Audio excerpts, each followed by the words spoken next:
It's another Mailbag Monday here on the Athletic Football Show. We got the whole crew ready to roll today. So Michael Beller is back reading us the questions. Let's not waste any time, Beller. Let's just get into it. All right, let's get into it with a question that was almost in last week's mailbag and was such a good one. We brought it back for this week. Ross Schuller. Ross says, the Lions have suffered some terrible injury luck, particularly on the defensive side of the ball over the last two seasons, causing them to fall short of their potential. Obviously, the Lions aren't alone in this. I feel like luck plays a bigger role in season-long outcomes than is often discussed, and teams on the wrong side of that luck are frequently forgotten about. I imagine the number of coaching and playing careers that have been altered because a team was just unlucky. With that in mind, what is the best team we never talk about because they got unlucky? Injuries, retirement, refereeing decisions, whatever it might be, plenty of bad luck to choose from. What teams might have been great but are now forgotten because of their bad luck? Robert, take us away here. I have two answers to this. On the injury front, the Niners multiple different times over the last 7 or so years just have had entire seasons wiped out and then moments wiped out. I was going back through the injuries for the 2020 Niners. The 2019 Niners were 2 plays away from winning the Super Bowl. It's an incredible football team. In 2020, they come back. Joey Bosa gets hurt in the 3rd game of the season. Dee Ford got hurt in the 2nd game of the season. George Kittle missed 10 games that year. Debo got hurt was out for the first month and then for most of the second half of the season. Jimmy Garoppolo missed half of that season. They were just decimated. If you look at it, adjusted games lost, salary lost to injuries, that 2020 Niners team is up there. And then there was a game where they were down to their 5th quarterback in the NFC Championship game. Everything about the way we talk about the Niners could be different based on some injury stuff. And the other one I'll throw out, it's not injury based, but just sheer luck of the draw. The idea that the New Orleans Saints from 2017 through 2020 never won anything because of the Nickel Roby-Coleman pass interference, the Minneapolis Miracle, that's a team that is just going to be completely lost to history because of some of the weird shit that happened to them. It's funny you say, and you're right to point out multiple instances for the Saints, because I have the 2018 no call on mine because it's just so infamous. I mean, Saints fans still dress up like blind referees for holidays to this day. But you're so right. The Minneapolis Miracle's right there as well. It's just a string of catastrophic outcomes in the playoffs for a few years there that, at some point, the Peyton Breeze Saints should have appeared in at least 2 Super Bowls, and it's mainly catastrophically bad luck or bad outcomes that prevented it from happening. And the Breeze Saints years ones, I mean, how long did they go before that where it was God, they're the best offense in the league, and then they're 7-9 because they have the worst defense, and they'd finally figured it out, and Breeze was playing as efficient as ever, and then it was just kind of one thing or the other that they couldn't get it over the hump. Those are such interesting teams. We're going to talk about this a little bit later. Just how long tenured coaches, what needs to change for you to kind of come back. And I guess, one of the things we're going to hit is the idea of needing a transformational moment to be different in the back half of a 15-year tenure than you were in the front half. And I guess for the Saints, it kind of was the 2017 draft, right? That's what allowed them to be a different sort of team, even if the quarterback, the coach, even the offensive system, those were the same. And those are typically the transformational things that breathe life into a coach's tenure, 10 years into his time there. I don't think there's any maybe about it. That was a transformational draft class, and they were kind of listless. 3 straight losing seasons in a row, and it just kind of felt like the classic case of playing out the string, and you're spread too thin because you've got money committed places, and then you have a draft class like that, and it can change everything. Derek, what was yours? I mean, 2015 alone actually had a couple. That was the year that the Dalton and the Bengals were insane, and then obviously he gets hurt. That's right. And that same year we're going to talk about them a number of times in the show, or at least I am. The 2015 Cardinals were only, by point differential that year, they were only 16 points worse than the Panthers that year, and they played a much tougher schedule. That Cardinals team was sick, and then Carson Palmer gets that index finger injury, never really is able to play down the stretch, and they end up losing and they kind of fizzle out. But that team was incredible. One of the more disappointing live games I've ever been to when it came to my expectations for what I wanted the game to be based on who the teams were and what the game ended up being was the 2015 NFC Championship game. Because that Cardinals team and that Panthers team all year, they were such weird, great teams, like kind of out of nowhere. There were so many interesting, kind of strange components to them, but they were fantastically entertaining the entire year. And then that game was a bloodbath. It was just over immediately. And I was just like, that sucks. Like I would have loved to have for this to have been a real game between these two teams that were awesome all season. I hadn't thought about that, but that's such a great point. I feel like that Bruce Arians Cardinals era never really got to have its crowning moment. What were yours, Dave? This is I love this question so much, and I don't know. It's right in my wheelhouse to think about missed opportunities like this. Nobody outside of New England is going to feel bad for them. The 2008 Patriots got 7.5 minutes of Tom Brady and still managed to go 11-5. Like, that's crazy. What missed opportunities were there? They realized all of the opportunities eventually. I guess group of players never that really year could have done it again. Yeah. That team did not get to do it. Like they didn't even make the playoffs. And so, like to go 11-5 without Tom Brady is wild. And I mean, that was the year the Kerry Collins Titans had the 1 seed in the AFC. Like they absolutely could have gotten back to the Super Bowl with a healthy Tom Brady. Well, even that Patriots era, those guys never won championships because there was a 10-year gap between 2004 and 2014. So like that makeup of those Patriots teams, they never won a Super Bowl. I always think about this. It's Logan Mankins. Logan Mankins is the guy who I think of, who like 10 years on the Patriots, never won a Super Bowl. It's funny that like that is kind of the most productive stretch of Brady's career as an individual, and that's the stretch where like they never did it. It's just so really funny it worked out that way. It pains me I didn't grow up a Vikings fan. I didn't have any like attachment to Randy Moss, but like it hurts me that Randy Moss never got his ring. And so like that matters to Randy Moss that he only got Tom Brady for 7 minutes of that season. I also think people forget that in 2016, Derek Carr finished third in the MVP voting, and the Raiders could have been the 2 seed in the AFC. Like he breaks his leg on, I think, Christmas Eve, and all they have to do is beat an okay Denver team in week 17, and the Raiders get the 2 seed in the AFC, and you got like the playoffs are going through the black hole. Like how cool would that have been? And instead, the 2015 Bengals and the 2016 Raiders are very similar in this way, where it felt like they had really caught lightning in a bottle. And because of the quarterback injuries late in the season, we don't get to see it through. It's so sad that Raiders team wrapped up its year with Connor Cook losing to the Brock Osweiler Texans. Just like it's an all-timer. That was a nasty playoff game. The most nothing playoff game. Yeah. All right, Power, what's the next one?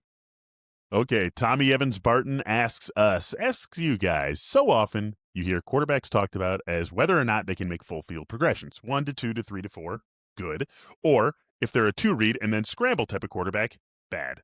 However, since Ben Solak wrote an article in 2022 about how scrambling generates better EPA per play than all but 1 or 2 quarterbacks dropbacks, I've wondered if perhaps a 1 to 2 read QB with wheels, a la Malik Willis, might actually be a good thing. As in, how often is the 3rd or 4th read on a given play, considering the increased chance of taking a sack for those longer dropbacks, generating a good play rather than just scrambling before getting there?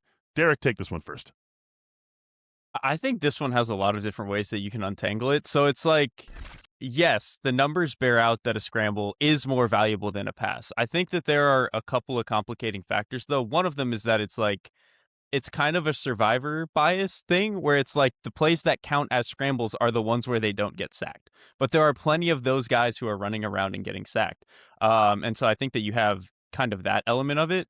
I also think that we've seen plenty of these quarterbacks who are very good scramblers. Maybe these 1 or 2 read guys like Daniel Jones's stretch with the Giants, I think was like this. Colin Kaepernick, I think was like this. There are like a handful of guys that fit into this. And then at some point it fizzles out because to me, what separates the best quarterbacks from everybody else is not that they are really good at one or two things. It's that eventually you become pretty good at everything and you force the defense to respect every level of the field, every type of concept, every part of the pocket, inside the pocket, outside the pocket, all of that stuff.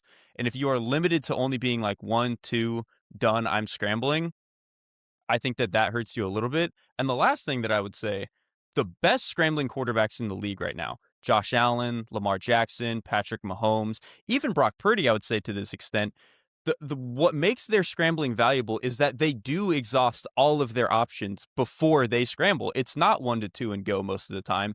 It's 1, 2, 3, 4. Okay, now I'm gonna go. And that's what makes it valuable, is that they are stressing the defense in every possible way. I think the other thing that I think of when thinking about this question is like what does the quarterback actually see? Like I was thinking about this just abstractly and I was like, if you could promise me that the quarterback confidently was looking through his first two reads and going after that, I'd be interested to see how well that would work. But be like and it's something that we can't always evaluate, at least not without a lot of tape study. But typically when a guy is pulling it down and scrambling on a quickly like that on a regular basis, it's because he's not seeing it well, or he's not confident, or he doesn't trust his protection, or he's getting confused by what the defense is presenting in coverage. And so I think a lot of times a guy bailing early is a guy that's not confident in what he's seeing. And so I think if you're bailing that quickly most of the time, are you trusting what you're seeing? Are you seeing things as well as you need to? And if you aren't, are you leaving meat on the bone by scrambling on a play that could have worked? That's what I think of. This is such an interesting question and like push pull, because I do think that there is some validity to this, just in the sense of the guys I think of, and Purdy's kind of a weird one because he will scramble, but I also think of Purdy as somebody that does just click through his options and his progression very often and get to deeper options within the play. And so, but those guys, I actually think the part of this question that's most incorrect and I think needs context, the guys who play like that aren't the guys who get sacked very often. Those are the guys who don't get sacked very often. Like Stafford and Purdy are the two guys I would go to that are getting to the backside of a lot of these plays. They have two of the lowest sack rates in the league. Most of the guys who are scramblers are the guys who are going to get sacked more often. And if you look at the numbers, the these scrambles do offset the sacks. Like if you look at Drake May, if you look at Caleb Williams, even if they're getting sacked, and Caleb was a kind of an oddity last year, but a guy like Drake May, he's getting sacked more. But the scrambles, if you look at like total EPA combined between scrambles and sacks, that number is higher in a positive way for Drake May than it is for a guy like Matthew Stafford. And so in an ideal world, I do think you want somebody that can scramble a little bit. The Mahomes thing is interesting because I've never really thought of Mahomes as like a 1, 2, 3, 4 guy. He does so much work pre-snap and understands how to get through like those first two options so quickly and then scramble that he's just very rarely putting himself in harm's way. Like I actually think that might be the right answer, where these guys who are so good pre-snap understand where they want to go, and as soon as they know that those options are dead very quick in the play, they're often taking off, or this is actually the best answer, they're creators even beyond the scrambling. Like guys that know exactly how quickly they need to get to creation mode and they get there for the right reasons, those are still the highest upside quarterbacks, even more so than the guys who are going to be the 1, 2, 3, 4 guys. I think it gets down to a level of how creative are you, and are you creating in the right moments when you actually need to be doing it?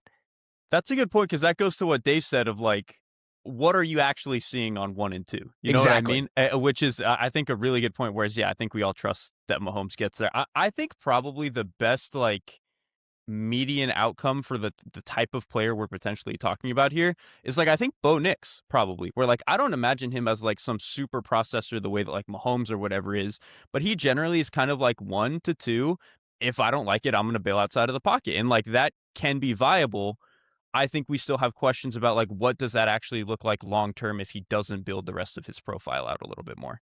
Another point that I wanted to make, and it's a very it's like a cliche kind of point, but I think the longer you go and the deeper you get into, like, if you're good enough to make a run through the postseason, it's a good bet you'll run into a defense that would be happy to let you scramble if that's what you want to do. Like, if you don't want to hang in the pocket and get creative and wait for something to come open, like, I mean, Bo Nix is a great example. If which, by the way, speaking of shit luck, we're going to think back in a decade on the 2025 Yeah, Broncos. that's a good one, as actually. shit It's luck. a good one yes. too. Yeah.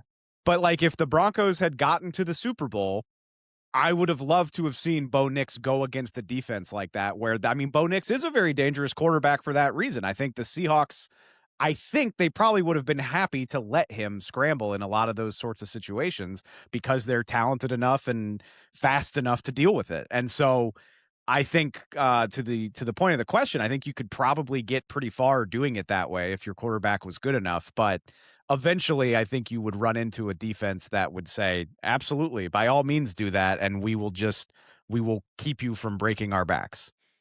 I think Bo Nix is such a perfect line to draw here because Bo Nix is absolutely a guy who is a 1-2 scramble guy, and the scrambles are very positive plays. But Bo Nix is not a creative player. Right. And so I think that's where the line gets drawn, where I think just being that 1-2 to scramble guy, that has inherently way less upside than somebody who is a 1-2 either scramble or start to create a play that's not there, because that's not what Bo Nix is. He is exactly as described in the question. And I think that has limitations that some of the other more creative scrambling quarterbacks aren't necessarily reined in by. What's the next one, Bauer? Max Doherty's got the next one. He says, this season, I've seen a lot of discussion on social media about Super Bowl windows for head coaches. Since 1977, only 2 head coaches, Bill Cowher and Andy Reid, have won their first Super Bowl in their 6th season or later with that team. As a Vikings fan, seeing the pressure mount on Kevin O'Connell, whom I believe is still a top 8 coach in the league, I'm worried impatience will kill the Vikings' best chance for success long term.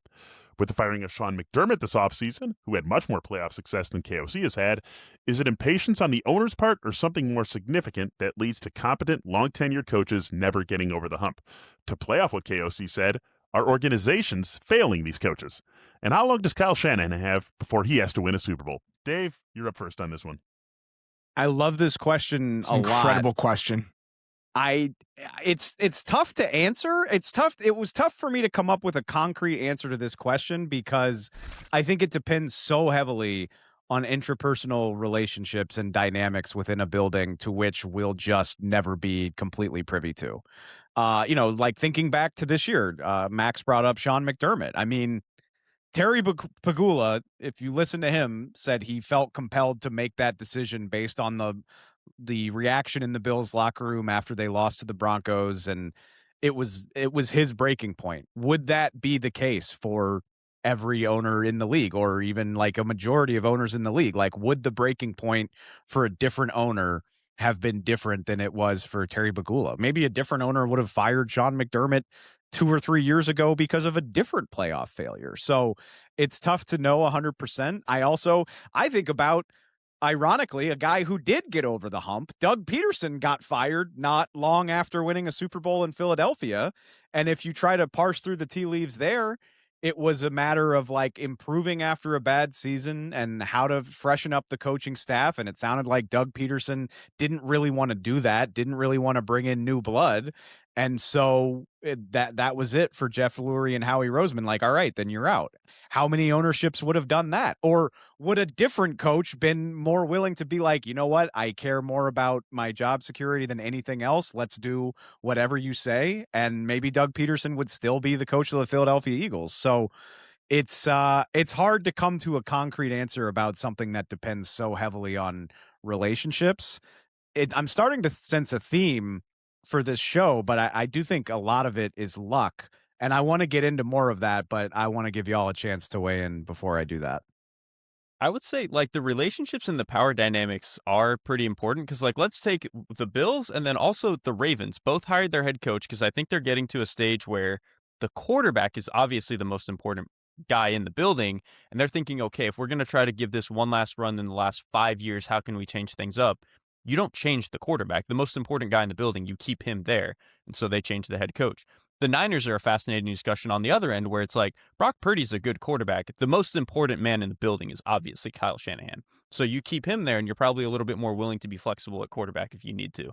I do think the Kevin O'Connell one is like specifically, I think is very interesting, because if you look at it like beat for beat, it is very similar to the Andy Reid Chiefs thing, where it's like we get this like quality, like the 12th best starter in the league. We kind of run out the string for a little bit. We end up wanting to move on from him. We have this pick where we take a quarterback, and I think didn't they both go exactly 10th Yeah, overall? it was 10th. Yeah. Yes, exactly. And it's supposed to be this idea of like, okay, they end up sitting for a year, they're going to take over. Obviously, with the Chiefs, Patrick Mahomes becomes the best quarterback of a generation, and JJ McCarthy is immediately moved on from. So I think like that to me is not like are the owners doing anything different or like all that stuff. But I think at the end of the day, whether right or wrong, whether fair or not, the buck is going to stop at the head coach. And when you swing and miss on a quarterback that badly, yeah, there's going to be more pressure on you than obviously what the Chiefs lucked into with Mahomes. It's funny that you would bring up Reid there, because Reid is also an example of the other type of coach we're talking about, where he was as successful as you can be in Philadelphia without winning a Super Bowl. Like very 49ers-esque, where you lose a ton of NFC title games, you lose a Super Bowl by one possession, and finally it gets to a point where the Eagles bottom out, and it's like, all right, maybe it's time for a change. But Andy Reid was that guy in Philadelphia for so long before his Kansas City trajectory. But anyway, I digress. Go ahead, Robert. It's such a good question. And it really made me start thinking about it, because the first place my mind goes is, it's all just chance, right? But then you look at the history of it, the fact that it's 1977. That's like the whole NFL, like actual history of the league. And so it's like, okay, if there's something to this, what is it? And when I started really thinking about it, 6 years is, to me, a noteworthy amount of time, because I kind of do think that 6 years is like the lifespan of a team. That is kind of like the lifespan of one era of a team. So for KOC, this 2027 will be KOC. 2027 will be KOC's 6th season. Okay, by the time you get to 2027, Kyler Murray at that point hopefully will be in his 2nd year as a starter for you. But then Justin Jefferson will be 28. Brian O'Neill will be like 32 and a free agent. Christian Darrisaw will be 28. Like that version of the Vikings will kind of be like winding down at that point. And so if you haven't done it with that version, are you going to do it? And I look at other like 6-year chunks of teams, and I think at the end of those 5 to 6 year chunks, you need something that completely reshapes what you were in order to change the trajectory. Mahomes going to Kansas City is what changes the trajectory. It's like a transformative thing from Alex Smith. Stafford going to the Rams is a transformative thing from Jared Goff. For Shanahan, it's McCaffrey and Brock Purdy. Like by the time Brock Purdy and McCaffrey got there, that version of the Niners with Jimmy, they were playing out the string. Like that thing was over, but you re-inject it with something new. The Ravens did the exact same thing. You win the Super Bowl in 2012, you get Lamar in 2018, so that's like a 6-year chunk. Now, it's been 6 years of Lamar Jackson as a starter. It's time to refresh. And with the Bills, I kind of think it's the same thing. Like, I think they probably went 2 years longer than normal, but 2021 was the Bills' best chance, right? And so by the time you get to like 2022, that's 6 seasons of McDermott, and it's like, all right, at that point, you're kind of still you're just tinkering with little things. And I think tinkering with those little things, it's harder to get over the top than we probably make it out to be. So in the question, I think it's framed as this, are the Bills failing Sean McDermott by doing this? And it's kind of like, I don't really think so. Like, I understand the Bills moving on, because in their mind, I think the thing that has a chance to be transformative for the Bills is the Jim Leonhard defense. Like, that's the thing that can make the Bills feel different than they have felt in the Sean McDermott era. And so if you get to season 7, season 8, at the edge of that 6 years, and you feel like you need that transformative thing and you can't get it with the current head coach or quarterback, that's when you have to seek it out elsewhere. And I think there's probably some validity when you look at the history for teams feeling the heat in those time increments, because I think that the history of the league will tell you that's when you have to do it.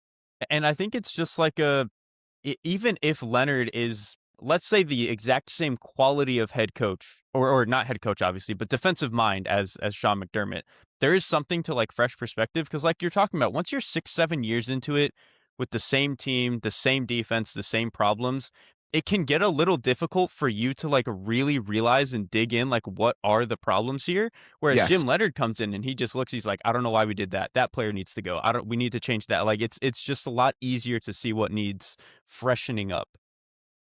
And I've never thought about it this way. I've always been the guy that was like, come on, like you're gonna throw out the baby with the bathwater here. Like they're so close. And when you actually look at it, and when you actually look at the changes that happen every 6 years or so in some of these places, I do think that you can get there with talking yourself into needing a change. And what's so interesting is, like, Mahomes was that transformative thing for Reed. Lamar was that transformative thing for John Harbaugh. Tomlin never got one.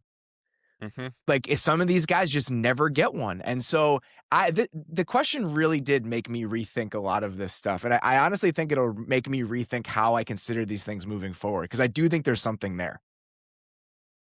I'm fascinated by the Kyle Shanahan aspect of it as well. And it makes me think of pre-Kansas City Andy Reid too, where I'm sitting here right now and I'm like, I would have voted for Kyle Shanahan for Coach of the Year last year. I think he's incredible. I think San Francisco would be silly to let him go, but he's 2 seasons removed from losing a Super Bowl. He's been to 2.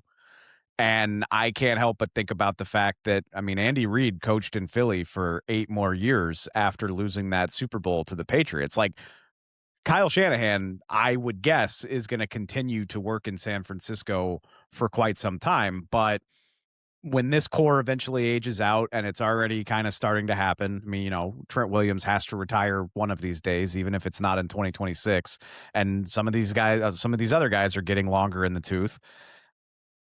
I can imagine a world where the Niners have one of their implosion years 3, 4, 5, 6 years from now, and everybody says, all right, we love you, Kyle, but it's time for a change. The same way has happened to plenty of other successful coaches. I mean, I think that's completely reasonable. Although I would guess if that were to happen and Kyle Shanahan wants to keep coaching, he'll get another job immediately, the same way John Harbaugh did. Like, that's, if the Niners don't ever get over the hump, that's how I would imagine this ending.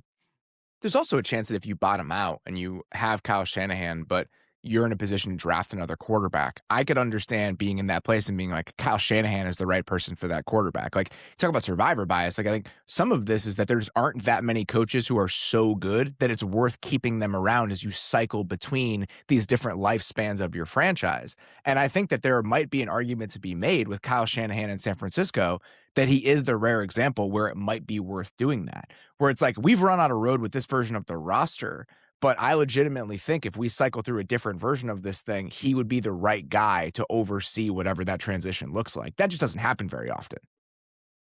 And another thing I've thought about while I was digging through this question, and I mean, I hear you, Robert, and I think it's a really good point. I do still think luck of the draw is a huge part of this, because I think a lot of the coaches that buy themselves the leeway to fight through these problems are wildly successful, like right off the bat. You know, I think like if you can give your ownership group or your owner a reason to believe in what you're doing quickly, I think it just gives you more longevity and more time to sort of sort through this stuff.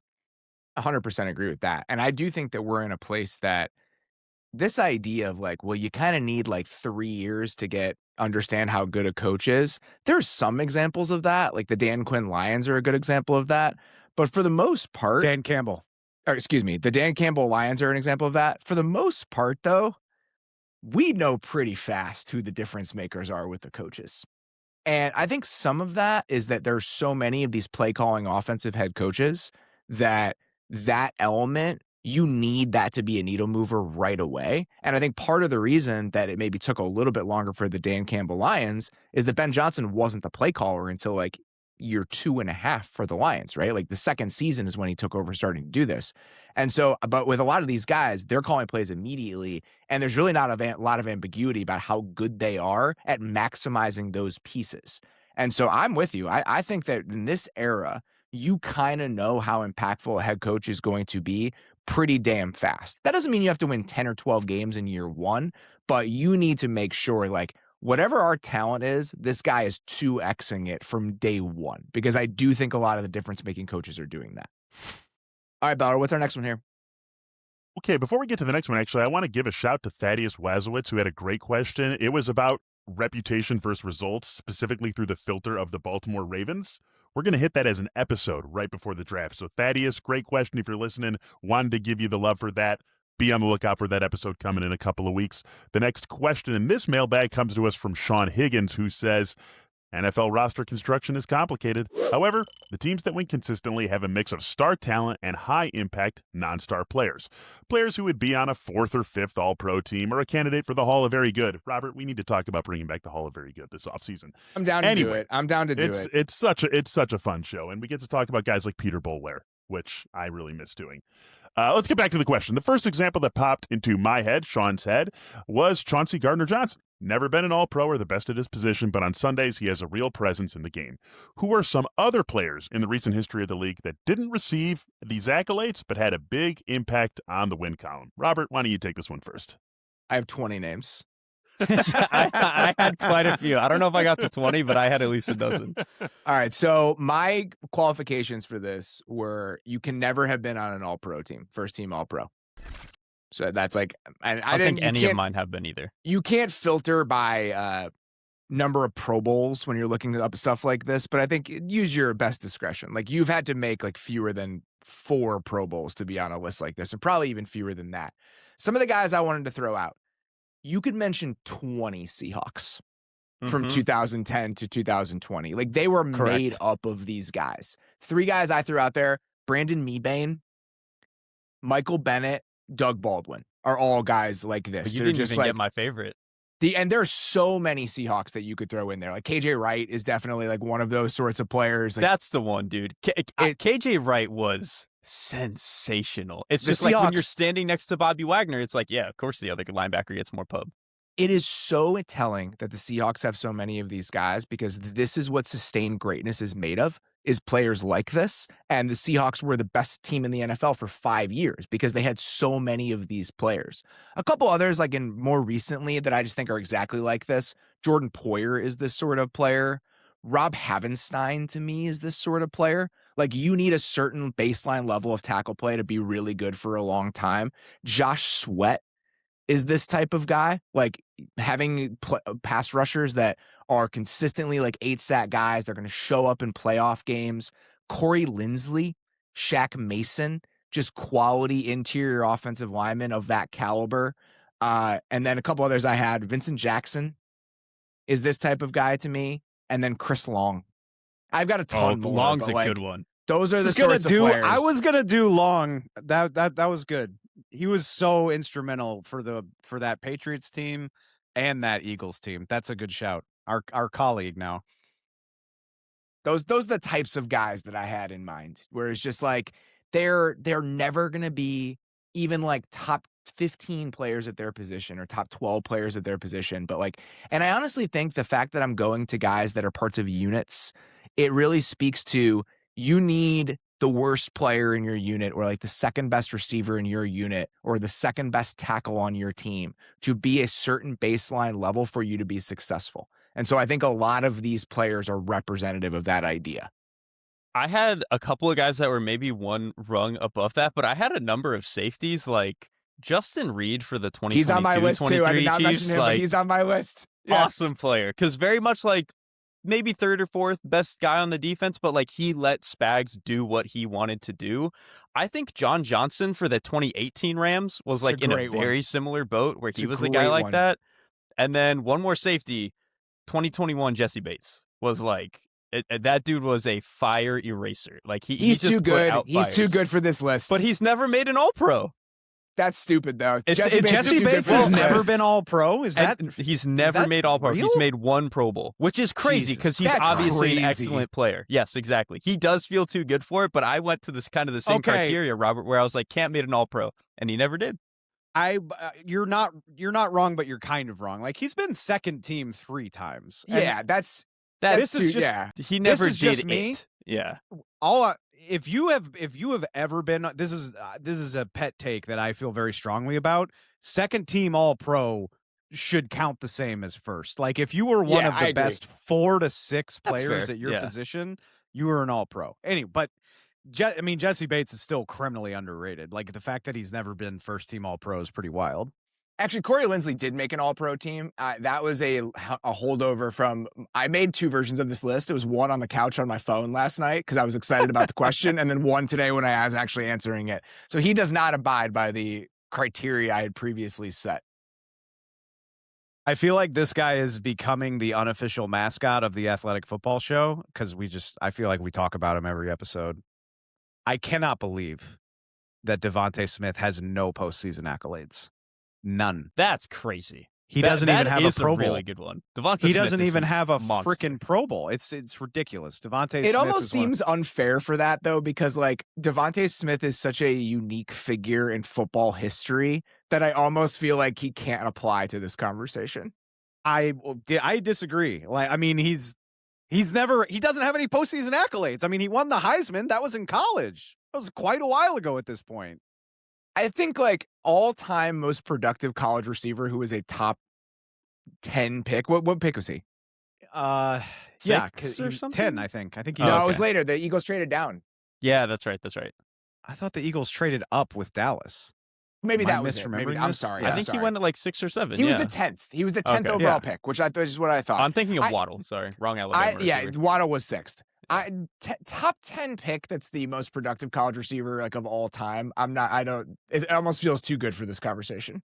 Top 10 pick that people were terrified of because he weighs 95 pounds. That is I true. don't know. That is true. He doesn't have any postseason accolades despite being one of the best members of that team. Whatever. Justice for Devontae.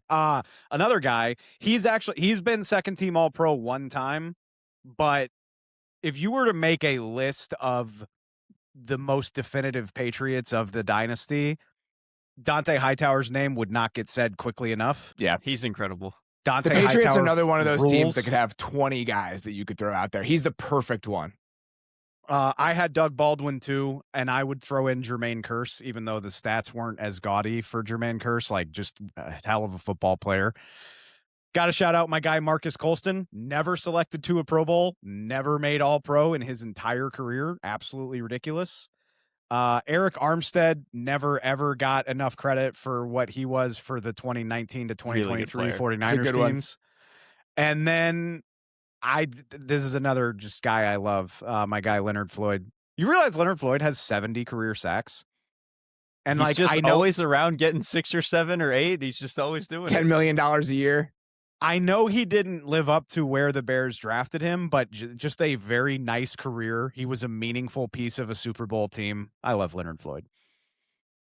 I have a couple more. Keep going. Let him go. This Shaq Barrett. talking about some guys. Shaq Barrett's a good one. Shaq Barrett, John Sullivan, the center from the Vikings and the Rams. Yeah, Just yeah. like a guy who was just like on good teams consistently. Charles Robinson, the guy playing opposite Julius Peppers on those Panthers teams. And then who else did I? Oh, David Harris, the linebacker for the Yeah. Jets. David Harris was just like such a good player for those crazy good Jets defenses. So this was a really good chance to remember some guys. What's our next one, Bo? Next one is from Sean Pico. Sean asks, whenever I'm watching a game or listening to podcasts the day after, we always hear Josh Allen, Caleb Williams, etc. as one of only 4 people who can make that throw. But it seems like pundits say that for more than 4 guys. So what are some of the throws and the actual 4 or 5 guys who can actually make those throws? Derek, this feels like it's right in your wheelhouse. Why don't you take it first? So I'll admit, we do that. That we always say it's like 4 or 5. The answer is usually probably closer to like 8 or 9 or 10. Touche.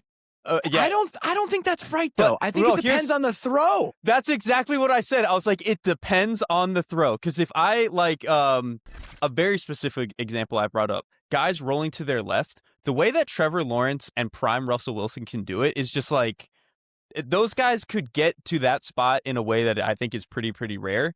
And then opposite of that, think of like, how many times does Josh Allen sprint to the sideline, tiptoe on it, and just like throw back across his body in a way that nobody else does? Like, I don't remember the number, but Next Gen has posted stats where they're like, Josh Allen has 6 throws within 1 yard of the sideline. Nobody else has more than 1. It's like he does that. Like, he's really the only guy who does it. And then I think like just sometimes when you watch it mechanically, there are sometimes things that only a guy can do, like Matthew Stafford, I think a great example. He can be kind of set up like down the middle or even to his left, and then just have his feet anchored and rip it out to the right sideline. Like he can do that. Josh Allen can do that. Mahomes, maybe Caleb. But like even some of the other like great super talented arm guys don't necessarily do that all that often, even if like in theory they have the velocity to do something like that. Depends on the type of throw. Like it's the throw I have in mind when we say this, and I actually did a story. It was the Justin Herbert draft. I don't know if you guys remember this, but I used to have a bit the quarterbacks could be too tall. Where I was I remember talking to you about this at the combine. Yes. I was out. I was like fake out on Justin Herbert because I was like 6'6", too tall. If you look at all the 6'6" quarterbacks of all time, they just can't play. And it led me. It was definitely in jest, but it actually led me to write a real story about whether quarterbacks could be too tall. And so I talked to a lot of like quarterback training experts and people that were like very into the idea of like movement training and kinesiology and things like that.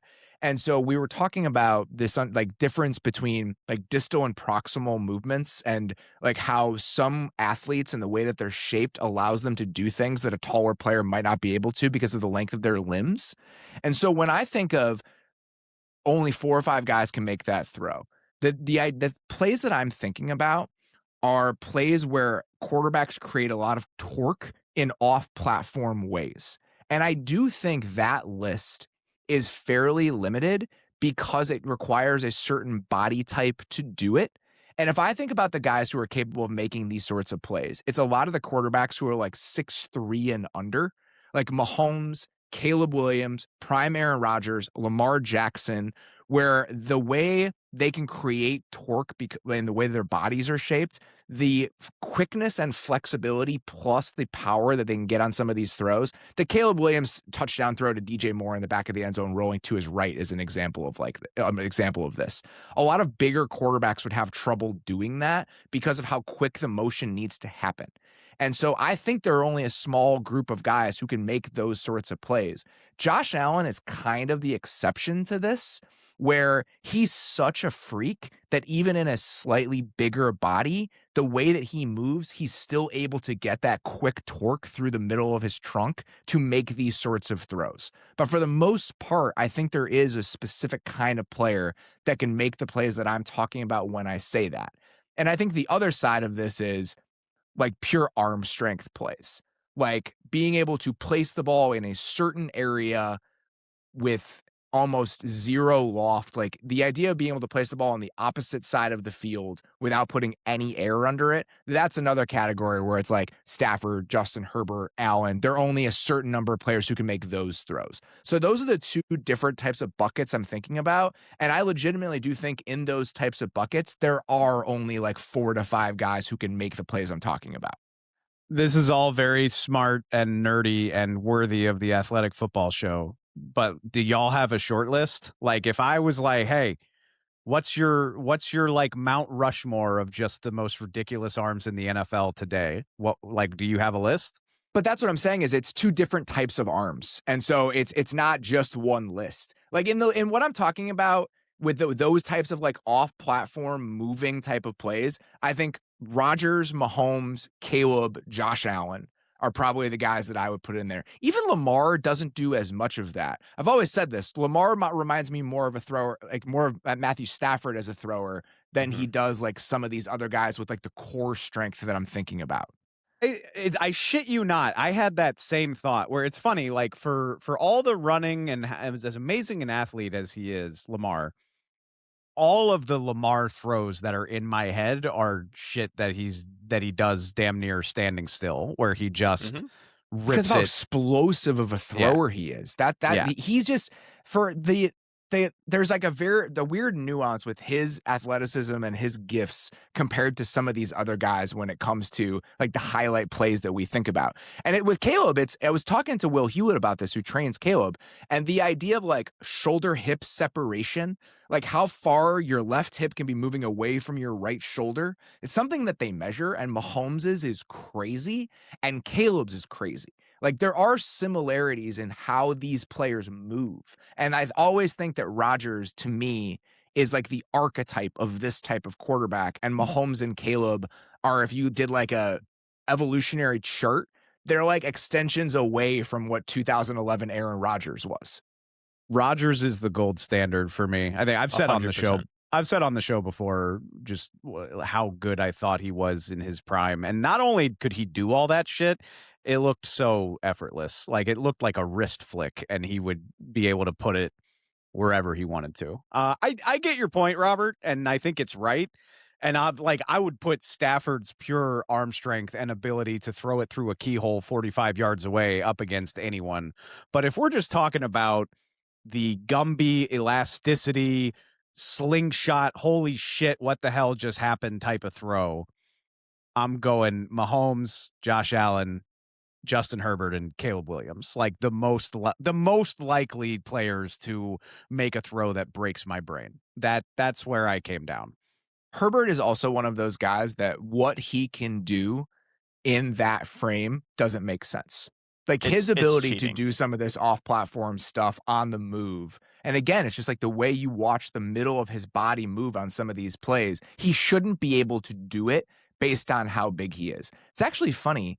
In that story, I had one of the guys I talked to, he was adamant that he's like, 6'6" guys can do this if they're trained correctly. This is not, it's harder to do, but you can do it. And I honestly think Herbert might be the best example of a guy who actually can pull some of it off. He's the exception. Like, it's that throw he had against Denver in like week 2 or week 3, where he's like rolling to his left, like his core is like all out of sorts, and he just like whips his arm up and does it. And it's just like the guys who are 6'2", like Aaron Rodgers, like it's a miracle they can do that, let alone a guy who is 6'5", 6'6" being able to do that.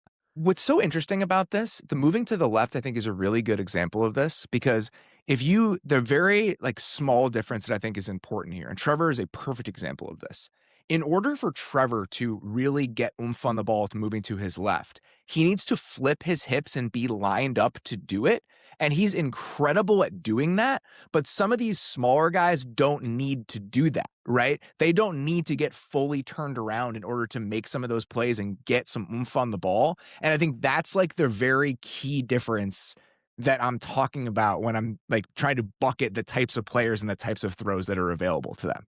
No, I think that's a really good point. Like the smaller guys can kind of just like, they can hop in weird ways if they need to. Like Trevor does need to get lined up a little bit, and he's incredible at doing it, like you said. But some of the other guys can just like, whatever the platform is, they can make it happen. Even Allen, when he's moving to his left, does like, again, because he's just a bigger player, and often like tries to get all the way around. And those guys who can do that are sprinting full speed to their left, can flip their hips and throw the ball like that on its own is an incredible physical act. It just, the flexibility necessary to not have to do that is just harder when you're a bigger person. I guess next question here. Matt Scruggs. He says, I'm really interested in the idea of identity, but it seems like a very squishy concept at times. So what does identity mean to you?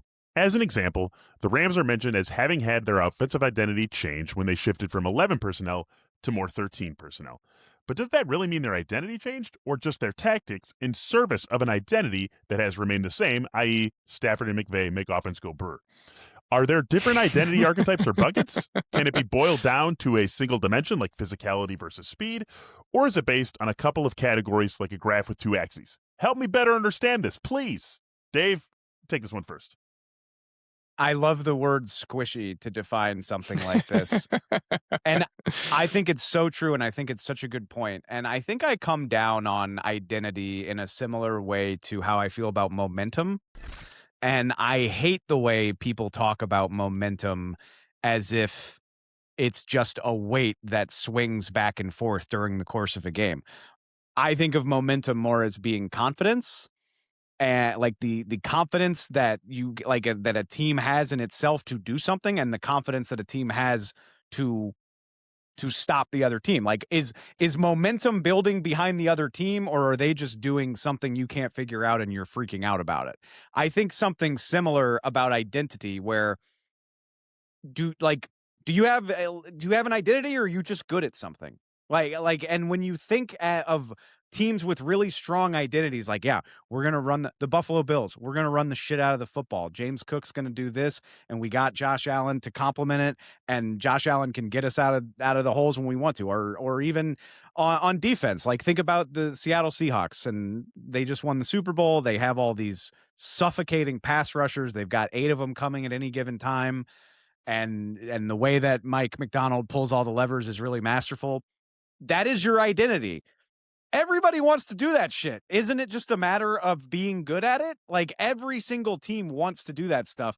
And you could sit there right now and I mean, the person asking the question brought up the LA Rams. All that shit sounds really good.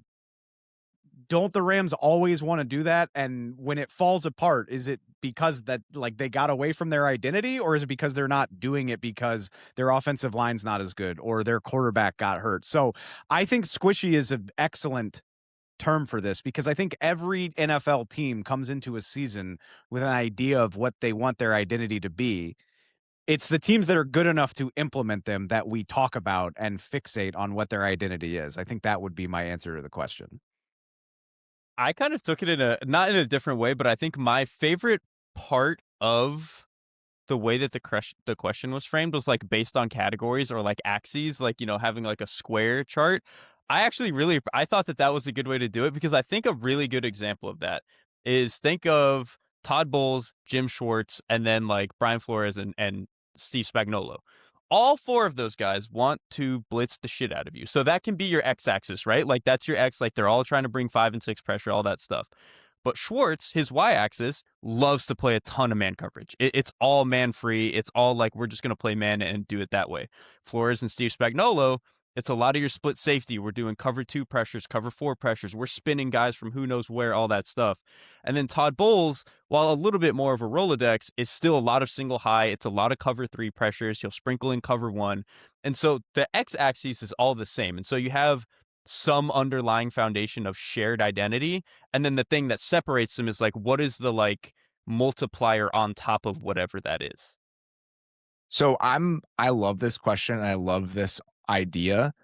I will say right now, I'm thinking we're chipping away at something about this, because I do think that finding a cool way to distill this information leads to a better understanding of what teams are and how they operate. I'll just say that. I think you can't boil it down to 2 axes for a lot of the reasons that Derrik is saying. Defensively, I actually think this is easier than it is offensively. Offense is hard. Defense is easy, yes. Defense, I would say, what fronts are you playing and how are you asking them to play? Is it like a 2-gapping situation? Is it a 1-gap penetrating front? So like, what types of fronts are you playing and how are you asking the front to play? What coverages are you playing behind it? How often are you blitzing? What type of blitzes are you using? Right? Like, those are like, I think that to me with defense is kind of easy. Like, if you can explain all of those buckets, I think you have a good understanding of what the defense is. Offense is harder. And I think if I was starting with offensive identity, part of me was like, is it personnel based? But then I don't really think so.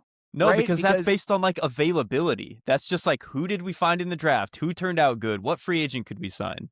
And it's also like, you could have teams that are 12 person. The 12 personnel Philadelphia Eagles in 2017 are very different than the 12 personnel Seattle Seahawks in 2015. Right. And so personnel probably isn't the best answer.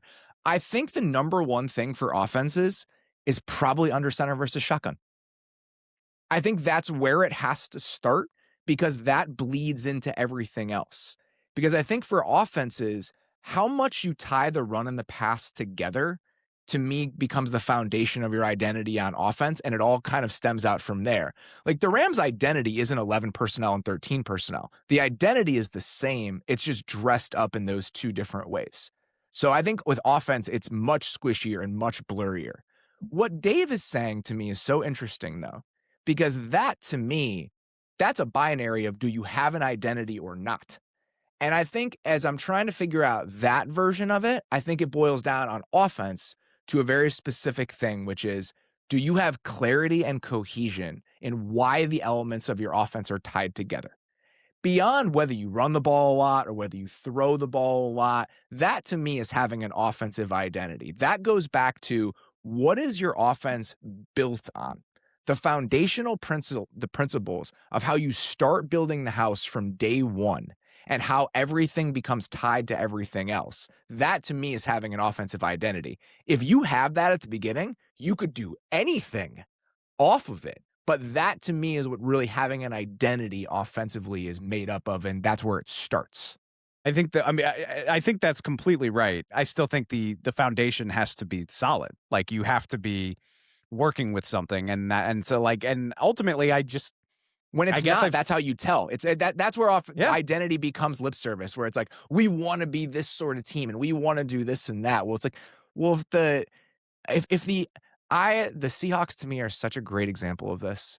Like, the Seahawks offensive identity between 2024 and 2025, and the 2024 offense, the identity is like, oh, we're going to spread it out, we're going to throw it around. That's not an identity. That's like a style of play that That's you an wanna idea. have. Yeah. Yes.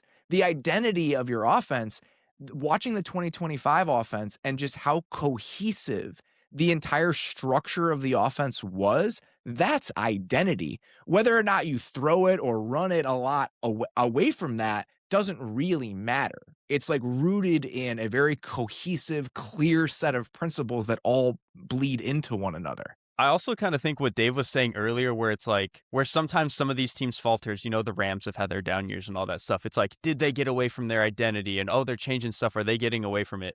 I go back to the Eagles. The Eagles from 2021 to 2025, it's all been the same shit, more or less. It's just that some years they are very, very good at it. But it's all, in theory, the same identity. You just have guys like Kellen Moore and Shane Steichen who were able to, like, pull from it a little bit better than some of the other guys were. Going back to the and I love the points y'all made on the defensive side of the ball as well, but I think the Bucs are a great illustration of what I'm talking about.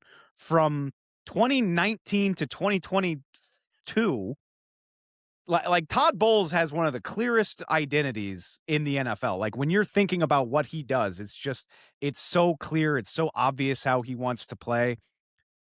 The Bucs just haven't been as good at it over the last 2 or 3 years, and I would put most of that on the lack of personnel. Like, they just, like, the defensive personnel has gone down a few notches since the heyday of when they were competing and winning a Super Bowl. And so, like, yeah, like I said, every single team puts this stuff in place, and coaching does matter.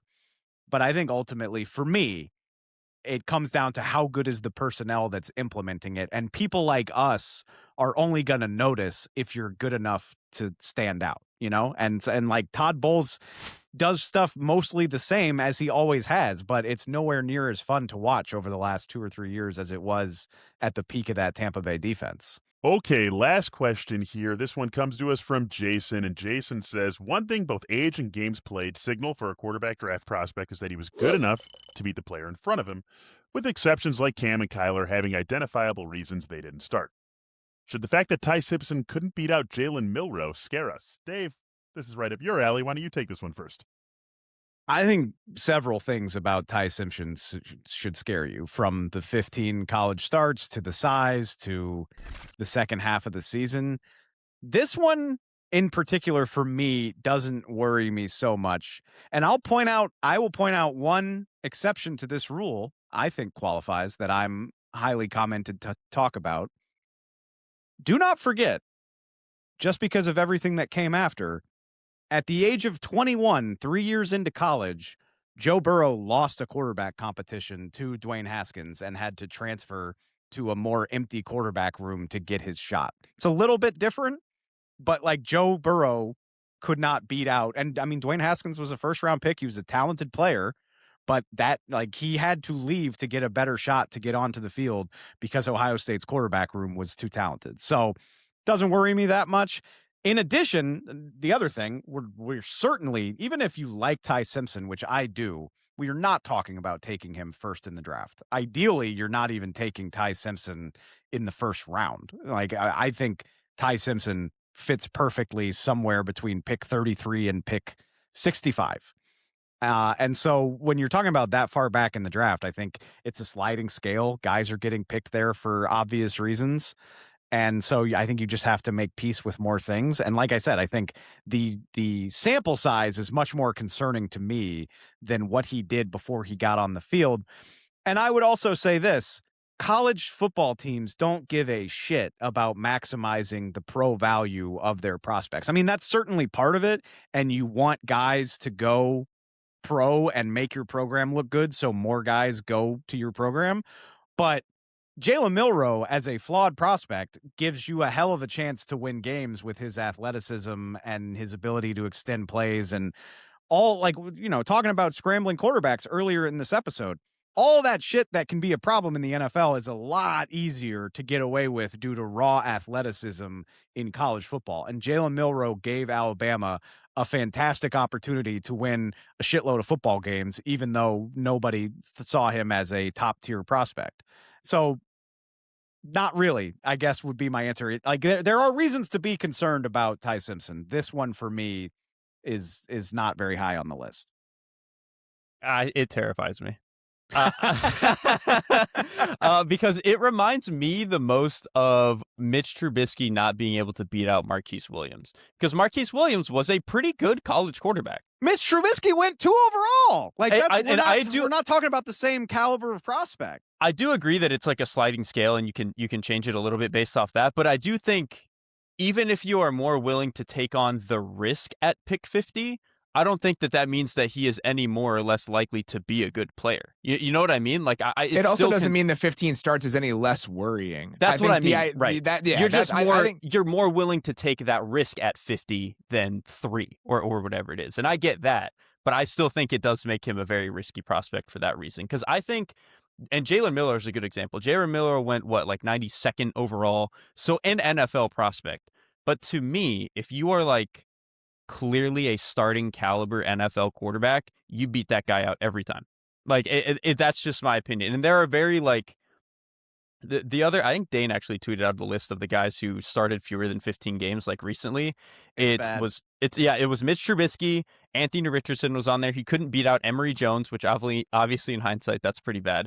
And then the other one, funny enough, you just mentioned him, was Dwayne Haskins. But Dwayne Haskins was behind JT Barrett, who his team won the college football national championship his freshman year. And then he was like a 4-year starter. That to me is a little bit more of like a different consideration. And then the Joe Burrow one is actually interesting too, because he loses to Haskins. I think even that's a little bit different because he was a first-round pick in his own right. And then Burrow also led like the best college football offense ever, whereas like Ty Simpson was okay. Okay, see if you follow me here though. And I mean, it's not going to happen. And selfishly, I kind of wish that it was, because I like Ty Simpson. I'll go to the mat about his first 6 games. Like, Ty Simpson up until Halloween was awesome. And we're here now. And so that's kind of irrelevant. But I kind of wish Ty Simpson had gone back to school. And I think not to say that he was going to be as amazing as Joe was, but I think it could have been very similar, where I doubt he would have stayed at Alabama, because Alabama's got some studs in that program that they're interested in getting on the field. But Ty Simpson absolutely could have transferred to a different team with 15 starts under his belt and put together a much more consistent final season in college, where he got to, if he'd played 12 to 15 games, you're talking about 28, 30 starts. And I think even if he doesn't have a first number 1 overall pick type of season, and I would bet maybe some of Ty Simpson's calculus is that next year's quarterback class looks very, very crowded. And so maybe you'd rather be doing it in a year right now where you're the unquestioned number 2, as opposed to fighting against the Arch Mannings and Lenora Sellers of the world. But I don't know. I wouldn't be surprised if we had a much more favorable opinion of him a year from now if he had transferred to another SEC program or a Big Ten program or whatever. But that ultimately wasn't his decision. And I think that's fair. The question, though. Right. And I think that's a little bit fair in the sense of, like, Joe Burrow's first year at LSU was like, okay, that's an NFL quarterback, but it was not obviously Joe Burrow. But it's like, y'all hated my guy Joe after 2018. Nobody liked him. I think Joe Burrow is the exception here, though. Right. I think if we're trying to use Joe Burrow as the example here, you're going to be led astray. If you look at almost every other like productive, good NFL quarterback, they were the surefire starter for their college team by their second year in college. Almost every single one at every level of college football. And Look, so this is I just do think how it's the real. cookie. This is how the cookie crumbles, and I'm not trying to bring up my alma mater all the time, but Jaden Daniels had a similar college experience. They were He pumped. started as a freshman. But he started, though. He played. They were pumped when he left Arizona State. Like, they were happy about it. They but wanted he him still gone. played. And then he was Alabama. The JT Barrett comp is very interesting to me because, like, JT Barrett was never going to be some major NFL prospect. But again, in college, when the goal is to win the national championship, he was good enough to keep eventual NFL prospects off the field. And so, like, Jalen Milroe is good enough to keep a guy off the field unless he is like Trevor Lawrence comes to mind, where like halfway through Trevor Lawrence's whatever it was, like freshman season, Dabo Swinney was like, we can't do this anymore. We have to get Trevor Lawrence on the field. Ty Simpson's not that overpowering of a prospect, but that doesn't mean he couldn't have developed into a better college player. Obviously, like, the quality of competition and the quality of the roster where you are is going to play into this. If you go to a place like Alabama, it's more likely that you're going to have to sit for a little while. But I still feel like, for the most part, if you look at the vast majority of NFL quarterbacks, if it took you, and even if Ty Simpson goes back to school, and I think that's what I was saying, like, this isn't the question. If Ty Simpson goes back to school and he gets to 25 starts, it still took him to his age 24 season to get to those 25 starts. It's not really changing materially what we're discussing here. Almost every other one of these guys, I'm looking at the list right now. I'm just looking up as you guys are talking. Matthew Stafford, Josh Allen, Dak Prescott, Trevor Lawrence, Drake May, Sam Darnold, Justin Herbert, Jared Goff, Bo Nix, Caleb Williams, Patrick Mahomes. Every single one of those guys, even if it was slightly lower levels of competition and not quite as good of programs for some of them, every single one of them was the defined starter by their second season in college. And I do think there is something to that. If it takes you into year 4 for you to be the best college quarterback on your roster, even at a place like Alabama, maybe we raise some eyebrows. And I will specifically say for the first round, kind of like Dave mentions, once you get into pick 40, like, I probably do care about that a little bit less. But if we're talking about, like, I'm going to take that guy at 12th overall, that's where it scares me. But even Dak started a shitload of games at Mississippi State. You know, Russell Wilson started a shitload of games in college. How many did Kirk start in college? I feel like he started for a few years. Who? Kirk Cousins. Kirk Cousins? Oh, yeah. But I think Kirk is closer to the Mac Jones conversation. Right, that's fair. Right? Like, these guys who aren't overwhelmingly talented, you're threading a needle with these players. Kirk started for 3 years, by the way. So there you go. But I think you're threading a needle with those players. And even Burrow's kind of like this, right? Like, Burrow succeeds in a very specific way that is a product of things that maybe aren't going to be overly obvious to you immediately when you watch him. But I think for most quarterbacks like that, it isn't that nuanced. Like, you see it pretty quickly whether that guy can be a capable starter in the NFL before we get to his 4th year in college. Would you, and I guess, I mean, I think I know the answer. Like, would you feel differently about Ty Simpson if he had transferred out of Alabama very quickly? Like, all right, if it's not happening here, I'm going to go, what I don't want to say a school and piss somebody off, but he's just going to transfer to like a lesser program than Alabama. Yeah, he started at Vanderbilt for like 4 years. It's like, yeah, to me, there is something of like proving you can do it. Like, that does I think the matter. answer is yes, right? Mm-hmm. Like, I think the answer is yes because you no longer become a historical outlier. Even if it took going to a lower level of competition to do it, I think, yes, you were the best quarterback on your college team. And I think being the best quarterback on your college team for multiple years is a proven track record of guys defining their NFL success. As somebody who wants Ty Simpson to succeed, like I said, I wish he had gone back to school, but it's not my career. And I'll go back to the point of saying, and I guess I can't rule this out completely. I guess I don't know how every team in the league feels about Ty. Maybe he could still be a first-round pick. But I think we're talking about a guy that's going to get drafted on day 2.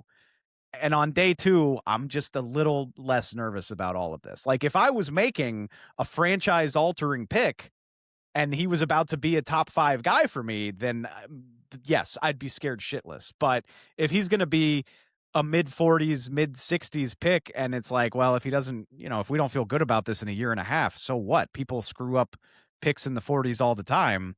I'm not going to lose as much sleep about that. I think that's fine. I don't think it plays into like whether or not he can be a good NFL draft pick based on where he's selected. I think it should be a considerable data point when you're thinking about his ability to become a good NFL starter. Yeah, to me, it's just like risk appetite versus like what is the percentage chance he is good. Which I think like risk appetite, we can talk about a bunch of different factors with him. It's just like that starting that many games, it to me does lower the like percentage chance he will be a good player. He is ice skating uphill in a lot of ways. Like he's going to be a huge outlier if he has a really good NFL career. All right. That is all we've got for today. We will be back tomorrow with a little bit more on the clock.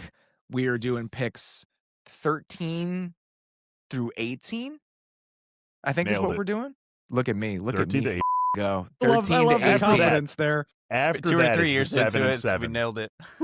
After that is 7-7. I have no idea how my podcast operates.